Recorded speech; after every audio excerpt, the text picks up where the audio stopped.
కానీ మనుష్యులకు భయపడి, ఒక మాటలో చెప్పాలంటే వాళ్ళ సొంత క్యాస్ట్ వాళ్ళకి భయపడ్డాడండి. ఈరోజు చాలామంది క్రైస్తవులు చేసే పని కూడా అదే కదా. అందులో నువ్వు ఉన్నావేమో ఒకసారి ఆలోచన చేసుకో. పెళ్లి దగ్గరికి వచ్చేపాటికి మీ అమ్మాయికి మరి వివాహం చేయాలనుకుంటున్నావు కదా, మరి ఎలా చేస్తున్నావు అంటే మన కులపోళ్లే. ఏంటి మీ అబ్బాయికి మ్యారేజ్ చేద్దాం అనుకుంటున్నావు, మరి ఎక్కడ సంబంధం అంటే మనోళ్ళే. బంధువులు ఏమంటారో అని, ఏమనుకుంటారో అన్న భయంతో, ఆందోళనతో మరి ఈరోజు ఎంతోమంది సేమ్ క్యాస్ట్లోనే చేసుకోవాలని చెప్పి పట్టుబట్టు కూర్చుంటారు. చాలా రేర్ అండి. చాలా రేర్ సందర్భాలలో ఏమవుతుందంటే, ఒకవేళ పొరపాటున అబ్బాయి మంచిగా ఉండి, మంచి రక్షణ అనుభవం ఉండి, ఆ తల్లిదండ్రులు కూడా మంచి రక్షణ అనుభవం ఉండి, వేరే కులంలో వ్యక్తిని, ఒక సహోదరిని మరి వివాహం చేసినా సరే, అతనికి వివాహం చేసినా సరే బంధువులు బతకనివ్వరు. రాబందుల్లాగా పొడుచుకు తింటారు. ఈ అమ్మాయి తక్కువ కులం, మా కులం కాదు అని. అందువల్ల చాలామంది పేరెంట్స్ కొంతమంది భయపడి మా ఇంటికి వచ్చిన ఆడపిల్ల పరువు తీసే విధంగా, లేదంటే అవమానించే విధంగా మాట్లాడతారని చెప్పి సేమ్ క్యాస్ట్లో కూడా చేసుకునే అవకాశం ఉంది. నేను వారి గురించి మాట్లాడడం లేదండి. నేను ఎవరి గురించి మాట్లాడుతున్నాను?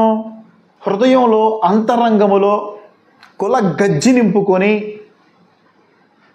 క్రీస్తు ప్రేమను మరిచిపోయి, క్రీస్తు మార్గమును మరిచిపోయి, లోక సంబంధమైన మర్యాద కోసము, లోక సంబంధమైన మరి ఈ భయముతో నిండిపోయిన వారు, అమ్మో ఎందుకులే మళ్ళీ మన వాళ్ళతో మాట్లాడాల్సి వచ్చింది, మళ్ళీ మన ముఖం చూడరేమో, మళ్ళీ మన ఇంటికి రారేమో, లేదంటే మనకి రావాల్సినవి రావేమో, ఈ కోణములో సేమ్ క్యాస్ట్లో చేసుకుంటారు. హృదయంతరంగంలో మరి వారికి ఉండిపోయి, కొంతమందికి మరీ పైశాచికమైన ఆనందం ఏంటంటే, పేరు వెనక తోక లేకపోతే ఒప్పుకోరండి. ఏమంటే ఎప్పుడో రక్షింపబడక ముందు ఎవరికైనా పేరు వెనక తోక ఉందనుకున్నది వేరే విషయం. ఇప్పుడు పుట్టే పిల్లలకు కూడా వీరు రక్షింపబడిన తర్వాత కూడా వారి పిల్లలకు పేరు వెనక తోక పెడుతున్నారు. ఇది కుల గజ్జి కాదా? క్యాస్ట్ ఫీలింగ్ కాదా? ఈ ప్రభుత్వం ఏమో మరి యేసు ప్రభుని నమ్ముకుంటే మీకు హిందుత్వంలో ఉన్న క్యాస్ట్ ఉండదంటది. నిజమే కదా? యేసుప్రభు నమ్ముకున్నప్పుడు మేము హిందుత్వంలో లేవని చెప్పుకుంటున్నాం, మేము హైందవులం కాదని చెప్పుకుంటున్నాం. మరి క్యాస్ట్ ఫీలింగ్తో వచ్చే తోకలు ఎందుకు?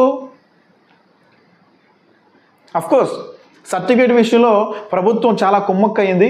అది రాజ్యాంగంనే మార్చి కుమ్మక్క చేశారు, అది వేరే విషయం. బీసీసీ సర్టిఫికేట్ గురించి నేను మాట్లాడడం లేదు. హృదయంలో ఉన్న సంగతి మాట్లాడుతున్నాను.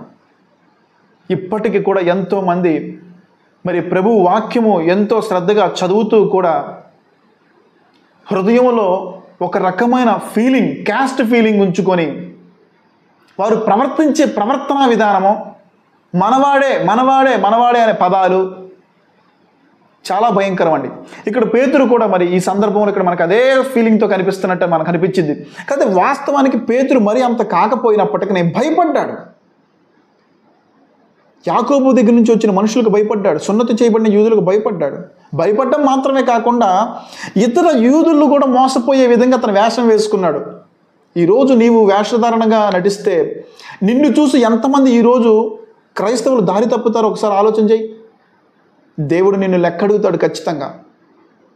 నువ్వు సమర్థించుకోవచ్చు, నాకు కులపిచ్చి లేదు, నాకు క్యాస్ట్ ఫీలింగ్ లేదు అని నువ్వు సమర్థించుకోవచ్చు. కానీ ఖచ్చితంగా గమనించే వాళ్ళు ఉంటారు, వాళ్ళు కూడా అదే పాటిస్తారు. క్రీస్తు ప్రేమను విడిచిపెట్టేసి ఈ భూమి మీద తోకలాగా తగిలిచ్చిన కుల గజ్జితో నీవు ఎంతకాలం క్రీస్తు మార్గంలో ఉన్నాననుకుంటున్నావు? నిన్ను నువ్వు మోసం చేసుకోవడం తప్ప ఇంకేమీ లేదు.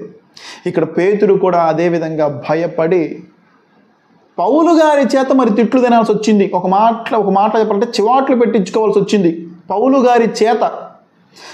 పౌలు గారికి పేతురు గారు మాదిరి చూపించవలసిన స్థాయి. బాబు 3.5 సంవత్సరాలు మేము ప్రభుతో, మరి 3 సంవత్సరాల పాటు ఇంచుమించుగా మేము ప్రభుతో పాటు ఉన్నాము కాబట్టి ప్రభువారు ఇలా చేసేవారు, అలా చేసేవారు, ఆయన ఇలా జీవించాడు అని చెప్పేసి పౌలు గారికి నీతులు చెబుతూ మాదిరి చూపించవలసిన స్థాయి. ఈరోజు నీవు కూడా నీ కుటుంబానికి మాదిరి చూపించవలసిన స్థాయి, సంఘానికి నువ్వు ఒక మాదిరిగా ఉండవలసిన స్థాయి, సమాజంలో నువ్వు మాదిరిగా ఉండవలసిన స్థాయి.